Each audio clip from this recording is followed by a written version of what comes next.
नमस्कार। आज हम एक बहुत ही दिलचस्प विषय पर बात कर रहे हैं।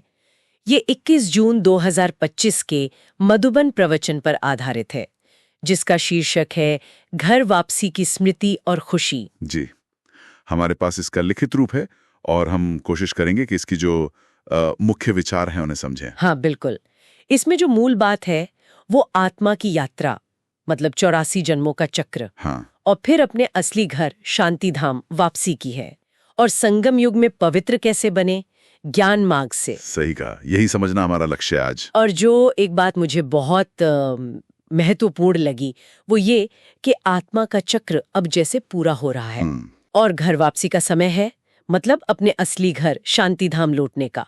और इसी याद से लेख कहता है खुशी मिलती है। हाँ, बिल्कुल। और शायद यही स्मृति उस खुशी की चाबी है जिसका जिक्र है।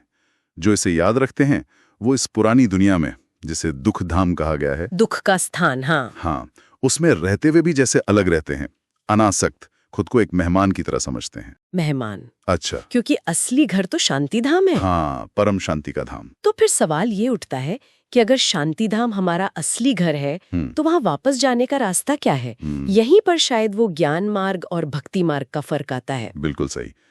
लेख में यही बताया है कि परमात्मा, जिन्हें बाप कहा गया है, वो ज्ञान देने आए हैं। अच्छा। और ये ज्ञान मार्ग भक्ति मार्ग से अलग है।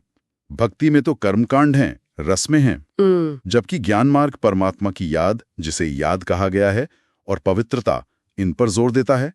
ये अंदर की स्थिति बदलने की बात है। और इसी ज्ञान में सृष्टि चक्र और धर्मों की बात भी है। हाँ, जैसे बाप नई दुनिया यानी स्वर्ग रचते हैं। हाँ, स्वर्ग, अनादि सृष्टि नहीं रचते। बिल्कुल। और शुरू में सिर्फ एक ही धर्म था, आदि सनातन देवी देवता धर्म। बिल्कुल। फिर जैसे जैसे समय बीता, आत्मा की शक्ति कम होती गई, जिसे सतो प्रधान से तमो प्रधान बनना कहते हैं, मतलब पवित्र से पतित। और इसी गिरावट के कारण फिर अनेक धर्म बने। तो ये समझने से हमें आज की स्थिति का एक बड़ा चित्र मिलता है। और शायद इसीलिए इसी गिरावट की वजह से अब इस अंतिम जन्म में पवित्र बनने के लिए कहा गया है, ताकि 21 जन्मों का सुख मिले। हाँ, लेख यही कहता है, जब आत्मा अपनी पवित्रता खो देती है, पतित बन जाती है, तभी वो पुकारती है, हे पतित पावन आओ, हमें पावन बनाओ। ये अपनी मूल स्थिति में लौटने की इच्छा है। हाँ, गहरी इच्छा। पर इसके लिए कोशिश करनी होगी, जैसे पुरुषार्थ कहा गया है। पुरुषार्थ, हाँ, ये शब्द बार बार आता है। इसमें क्या करना होता है? देह अभिमान छोड़ना, मोह छोड़ना। हाँ, देह अभिमान मतलब खुद को ये शरीर समझना, ये भाव छोड़ना है, मोह छोड़ना है, और पुरानी दुनिया से एक तरह का वैराग्य। वैराग्य मतलब दिलचस्पी न रखना। हाँ, मन उसमें फंसा ना रहे। बुद्धि को परमात्मा की याद में, जिसे रूहानी धंधा कहा गया है, उसमें लगाना है। नहीं तो माया, यानी जो 5 विकार हैं, काम, क्रोध, लोभ, मोह, अहंकार, वो आत्मा को कमजोर कर देंगे, उसे खा जाएंगे, ऐसा लिखा है।